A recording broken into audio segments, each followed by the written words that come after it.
Guys, what's going on? It's your host, Lawrence Krayn, Larry Luciato from the Logic and Larry podcast. This is a little short video exclusive. I'm going to be doing a little more of these every now and then as just different events pop up, especially sometimes in off weeks. The Logic and Larry podcast, which, by the way, just search the Logic and Larry podcast on Google or any search app. You're going to find that podcast anywhere you get your podcasts. Apple Podcasts, iHeartRadio, Amazon Music, Stitcher, any other place you get your podcast, you could find it. You could also just go to logicandlarry.podbean.com. I'll put it in the description below to hear the podcast. The podcast airs live every other Friday at 8:30 p.m. Next week, it's actually going to be Thursday on the 7th at 8:30 p.m. live. But anyway, I'm the host of that show. Anything I say on that podcast, anything I say on this video is strictly my personal opinion as a private citizen. It does not reflect the opinion of any other entity or any other person. It is completely my personal perspective as a private citizen. It is not legal advice. It does not amount to any kind of political endorsement or anything of that nature. I'm just talking to you generally about the facts. So let's talk about the facts on this glorious, beautiful fall Thursday. I'm in Newark, New Jersey, looking out at the world. Let's talk about the controversy that's going on, right? What's the controversy that's currently going on in the world, in our Congress, our United States Congress? Well, we have a $1.2 trillion bipartisan infrastructure bill that's coming up for a vote supposedly later this afternoon. It's looking like that bill is probably going to fail. It's a bipartisan bill where 19 Republican senators voted for it, and all the Democratic senators voted for it. And now that it's in the House, if the House passes it by a simple majority, it goes to the president's desk and he signs it, and it funds $1.2 trillion worth of bridges, tunnels, rail, ports, airports, all kinds of real hard infrastructure. This country's grossly lagging behind other countries in infrastructure. It's desperately needed. It'd be a great thing for the American people. It's Congress's job to pass those types of things. So why isn't it going to pass? Well, two reasons. One, the progressive wing of the Democratic Party, which is, Bernie Sanders in the Senate, and then you got AOC, Cori Bush, all those people in the House. They're the left wing of the party. They're saying they want this $3.5 trillion separate bill that Bernie Sanders has drawn up that does not have the support of Kristen Sinema in the Senate from Arizona, does not have the support of Joe Manchin from West Virginia in the Senate, and does not, as of yet, have the support of several moderate Democrats in the House. The progressive House members want that $3.5 trillion bill, which includes basically entitlement expansion. Medicare, Medicaid provisions that would be expanded, free kindergarten, free community college, expanded healthcare, childcare, tax credits, all these extra expenditures for more like social programs. They want that passed. And they're saying unless you pass that, unless we vote in tandem for both, unless you give us the $3.5 trillion bill we want, we will vote down the $1.2 trillion infrastructure bill. We'll tank it. We'll flush it. We're not doing it unless we get what we want. And the Republicans in the House, even though 19 Republican senators voted for this bill, even though everybody agrees that we need it, even though it's vastly popular, even though it's good for business, like they claim they care about, the Republican caucus in the House has, led by McCarthy, has said that they are pressuring every Republican in the House. They are pressuring every Republican in the House to vote it down, to kill it. Why? Is it because they don't agree with the policy? No. Is it because they don't agree with the price? No. It's because they don't want Joe Biden and they don't want the Democrats to get a victory. It's that simple. They will tank something good for the people. They will defy their fiduciary duty as representatives of the public against their better judgment just to deny Joe Biden a victory. That's where we are. So we have a bunch of children at the table, as you can see. And speaking of the table, I came up with this really interesting analogy, which some people hated. I was in a little snafu with a good friend of mine who's always calling into the Logic and Larry show named Rick Krayn. And we got into it about this situation a little bit, and I had this analogy, and I kind of like the analogy, so I'm going to bring it up to you guys. What happened initially, the reason we have this problem is that Joe Biden initially said, well, and I think he did it in tandem with Bernie Sanders, because Bernie Sanders, like, he tried to push the minimum wage hike into the infrastructure, the stimulus bill that they passed through reconciliation recently. And it didn't work because the parliamentarian said, no, it's a separate issue. So I think he's behind this, but I don't know for sure. Biden initially said, hey, we have this whole infrastructure bill. Part of it is real infrastructure, hard infrastructure, i.e. building roads, building tunnels, bridges. Part of it is human infrastructure, i.e. all these extra social programs and expenditures for people. Like, some of them are great. Some of them we can debate. A lot of climate change stuff is in that human infrastructure bill too, because they couldn't really get it past Republicans in the infrastructure negotiations. Anyway, he said this is one thing. So it's really just everything that Democrats wanted, from hard infrastructure, the moderates and stuff wanted, all the way to the left wing's wish list in one package. That's how it was sold by Biden. What happened was, it's really two separate bills. It's the entitlement stuff and the hard infrastructure stuff.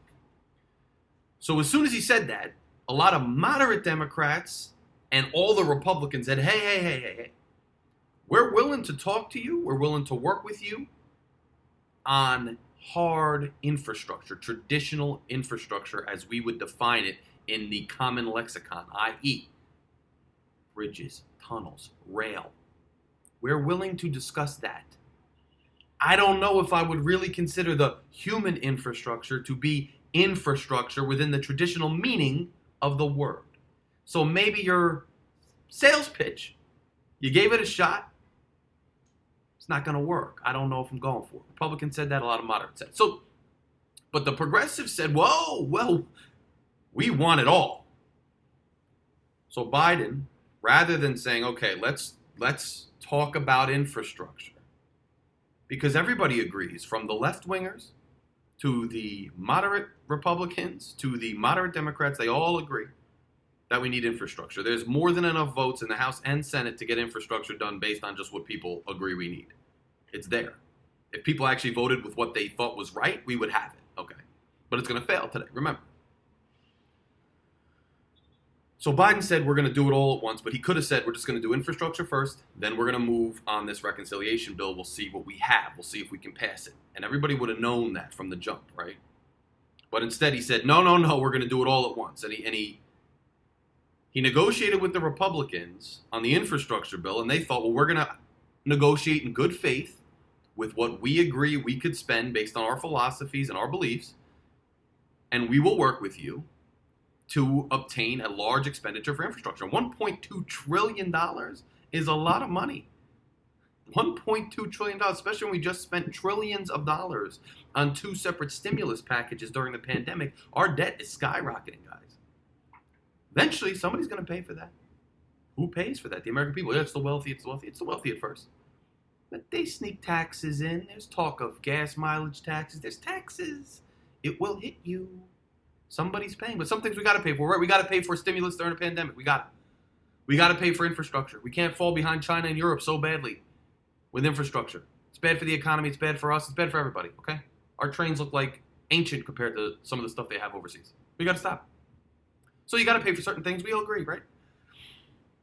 So he's negotiating with Republicans, but then they feel betrayed because they're like, hey, we negotiated on this infrastructure bill, but if you're gonna sneak it as part of the whole bill and get whatever you want anyway, then why'd we even negotiate? Why don't you just do this on your own?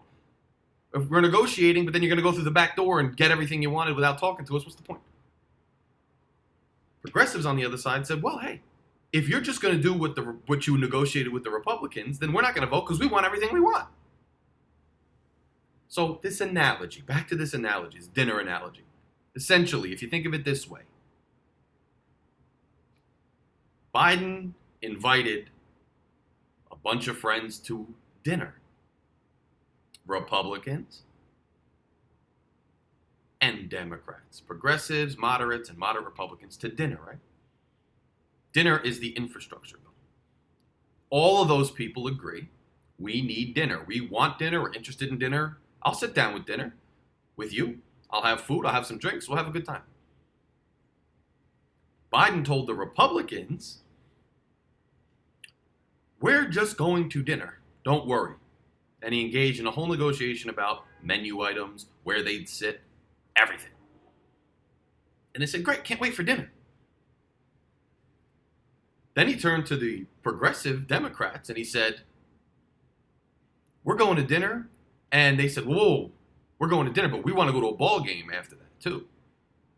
The ball game is the $3.5 trillion infrastructure bill. The ball game's a lot more expensive. They want sweet tickets to the ball game. They want everybody to go to the ball game. It's going to cost a lot more. It's not really related to dinner. It's across town from dinner. They think it's the same because it's a whole night to them, but not everybody agrees that it's the same. Some people think it's too much to go to the ball game. It's too late. It's too far. It's too expensive. He tells the progressives, don't worry. We're going to dinner and we're going to the ball game right after. Don't worry. We're doing them both the same night. And those Republicans, we're going to deal with them. They're going to come to dinner. If they don't like going to the ball game, that's their problem. Okay. And they said, okay, fine. Can't wait. So now it's time to go to dinner. And the Republicans get wind that they're going to go to the ball game after dinner. They're not very happy. And the progressives get wind of the situation. Now, the moderate Democrats are saying, well, hey, it's not really fair. I don't know if I want to go to the ball game either. The moderate Democrats are saying, Joe Manchin, Kristen Sinema, Josh Gottheimer from New Jersey, they're saying, hey, I don't know if I want to go to the ball game either. I don't know if I'm really on board. It's like your one friend who kind of wants to accommodate everybody, but he's not sure. He's trying, I don't know if we should do that. So they're saying, well, the moderate Democrats are saying, well, hey, let's still all go to dinner. Let's all go to dinner, right? The Republicans are coming to dinner. Progressives, you want dinner, and the progressives do. They want infrastructure. They want dinner. Let's all sit at the table. Let's enjoy what we agree on, because we all agree we need it. Let's sit down to a dinner, and at the dinner, we can discuss whether we're going to go to the ball game or not. And not only that, we can discuss whether we're going to get sweet tickets, whether we're going to be sitting in the uppers, whether we're going to go next week. I mean, we'll discuss it. No promises. But we all agree on dinner, so let's do that. Now, Republicans, the House Republicans, are like, well, hey, I want the host to look bad. So actually, now that you say it, I'm not going to dinner no matter what. And you're going to lose your table if you don't have enough seats. I'm not going to dinner. Forget it. I just want you to look bad. I'm hungry, but I don't care. I want you to look bad. Progressives are saying, oh, you're not going to guarantee me sweet tickets to the ball game? You're not going to guarantee me $3.5 trillion? Well, then guess what? Not only am I not going to dinner with you, but none of you get to eat. If I can't go to the ball game after dinner, even though we all agree we want dinner and we're hungry, if I can't go to the ball game after dinner too, I'm not going to even go to dinner, and none of you are allowed to go to dinner either. We're going to all sit here and starve unless I get the ball game too. Now, both sides are accused of reneging. The progressives are saying, we were reneged upon. Biden promised us the human infrastructure bill, and now he's saying they're going to vote separately. He's reneging on his promise, on his compromise. But Republicans are saying the same thing. You're reneging. You said we're going to negotiate on something we agree on, and you're going to sneak this other thing through the back door. Well, they're both saying they got reneged upon. You want to know the truth? No one got reneged upon, right? Because from the beginning, Republicans did not want the massive spending bill from the Bernie Sanders camp. And from the beginning, progressives wanted the $3.5 trillion bill, and moderate Democrats never said they were sure about it. They never said it was definitely going to happen. So this idea that people are reneging on promises, all this, it's nonsense. But what we're left with is no one's going to eat dinner, i.e. no one's going to get infrastructure, even though we all need it. The country is not going to get it today because One side just wants to see the world burn, wants to see Biden lose, and the Republicans like juveniles. And the other side is holding something they believe in and they know we need hostage unless they get everything they want. That's not the way to do things. It's not good faith, right? You don't hold something that you want hostage just to get everything you want if the other side's not interested. We agree on infrastructure. We have the votes. Do you know how beneficial a bipartisan infrastructure bill would be to this country? We have the votes. But the progressives are holding it hostage because they want everything that they want. And it's debatable, ladies and gentlemen. It is debatable whether we should spend another $3.5 trillion. $3.5 trillion, triple what we've already spent. 100% double what we were going to spend on infrastructure coupled with the previous two stimulus bills. We already spent trillions of unprecedented money. When President Obama was in office, he was trying to figure out how to lower entitlement spending because it's one of the key drivers of our national deficit, i.e. maybe raise the Medicare age, et cetera, et cetera. He abandoned it because it wasn't popular. But now they are just talking about just willy-nilly expanding it. It's okay. And you have, a lot of progressive leftist people are saying, including Bernie Sanders, AOC, they came out, sink it, vote against infrastructure unless we get everything we want. It's okay for people to have conscientious objections to their agenda because it's very, very expensive and we don't know all the details of all the programs they're trying to pass. It's not insane to do that. It's not evil to have some questions about spending that much money. And Joe Manchin and Kristen Sinema have valid questions. So does Josh Gottheimer, so do moderate problem solvers in the House. That's a whole lot of money to spend, and just to force through, just to try to save infrastructure that we desperately all agree we need, to force that through just to please a progressive caucus, which a lot of them and their ideas and some of the things they articulate, I don't think are well thought out, quite frankly. Now, individual programs. Do we need to address climate change? Yes. Do we need to address child poverty? Yes. Do we need to address schools? Yes, yes, yes, yes, yes. But they're not necessarily issues that need to be crammed in, and they're certainly not issues that are related to hard infrastructure. Okay? We as American people want pragmatism. We want to get things done. Their job is to get things done. It's sad for people all the way on the left that they can't get everything they want whenever they want it, and that not everybody agrees with what they want. But that's also life, that's also politics, that's also a democratic republic, right? Not everybody agrees. And so you take what you can get, what's good for the country. You take what you agree on, that you all agree you need, and then you move on to the next thing to see how far you could go. A compromise is different, right? A compromise is you don't want something, and the other side wants it, and you negotiate. That's the Republicans. The progressives want infrastructure. It's not like they have to give infrastructure to get the Bernie bill. No. They want infrastructure. So it's not a negotiation in that regard. They're just willing to sink something they want because they don't get everything they want. That's like you walk downstairs, you get a Christmas gift, and you say, well, I didn't get all the gifts I want, so take the gifts that I did get and throw them in the fireplace. I don't want them. No one does that. You say, oh, I'll take this. Thank you for this, by the way, and I'll save up or I'll wait till the next holiday or occasion to get the rest of the collection. That's what you do. It's normal. It's common sense. But when you get into Washington and you get into the National Federal Congress, it seems like common sense just disappears. And I see a lot of progressives, their talking point is, well, everybody wants this. This is what the American people want. Everybody wants it. It's what everybody wants. They're going against the American people. You got to understand when they do these surveys and they do these public opinion polls, what goes into it, okay? Part of what goes into these public opinion polls is the way they ask the question, the way they frame the question, right? So everybody's, of course, going to say they want everything they can get. Remember the stimulus? When people were payouts, these were like, $1,000 checks. People acted like, during the pandemic, they were necessary, right? But people were like going nuts over it. Like, we're going to lower it to 600. People are like outraged. No, I want all my money. I want 2,000. I want the money. People want what they can get whenever they want it. That's human nature. So you go ask somebody what they want. They're always going to say, yeah, I want that. I want this. I want everything. But you don't say the other half of it, right? You can go up to somebody and say, oh, do you want free childcare? They would say, yeah. You want to tax the rich? Yeah. They don't define who the rich is, what the tax rate is, how it affects the economy. They just say you want to tax it. Hey, everybody's going to agree. So the way you ask things too, you go up to somebody and say, hey, you want a BMW?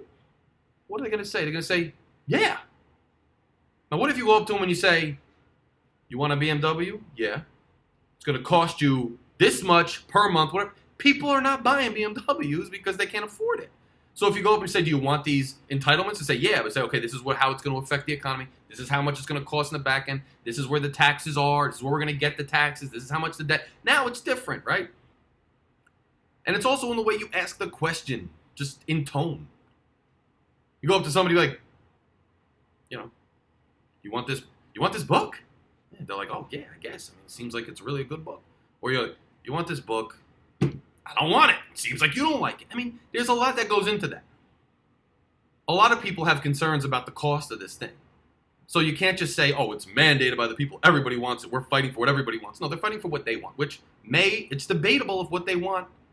I'm not stating an opinion of whether their agenda is right or wrong. All I'm saying is we have a bill that we agree we need, and it's being held hostage by factions in the House that want to tear it down for the sake of it, for their own ideological pet agendas, and the Republicans just to watch it burn, just to stick it to Biden, which is so juvenile.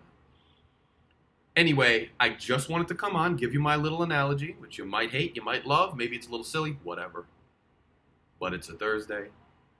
It's a crazy time in the country. I am a centrist, pragmatist guy who just likes to let the world know what's going on politically, governmentally, in the news, etc. And I like to dish out logical information. So I thought I'd take some time to talk about it and break it down a little bit. If you enjoyed what you heard, share the video. If you enjoy listening to me, check out the Logic and Larry podcast. It's live every other Friday, but it's also always available on any podcast app, anywhere you get your podcasts, to listen to anytime. There's 40 episodes out now. There's a wide range of topics we discuss. We have guest speakers on who have different specialties, who help to disseminate useful information to everybody, and we're always have our eyes on logic. That's why it's called Logic and Larry. It's just logic, just objectivity, just pragmatism. That's what we care about on the show. That's where my loyalty is, and that's it. Just to inform everybody else and just be a regular good citizen. So let's see where it goes. If it gets voted down today, it's back to the drawing board. We'll see where all the chips fall. Joe Manchin's already said he's not voting for the $3.5 trillion. Forget it. So is Sinema. Progressives have said they're tanking the infrastructure bill. Republicans aren't going to make up the difference. We'll see what happens. It's a sad day when we can't get much-needed things done, but this is the stalemate we found ourselves in. This is the dysfunctionality of Washington that people are sick and tired of. Why? Because they're not objective. They're not concerned with what they can do. They're not concerned with what they can get done. They're concerned with their ideologies and fighting with each other. And it's a shame. But hopefully that changes, and hopefully next time I talk to you, we have it passed, and things are looking good. But until then, enjoy the beautiful weather. Enjoy your life. Life's too short to be so tied up in that. And I'll see you all and talk to you very soon.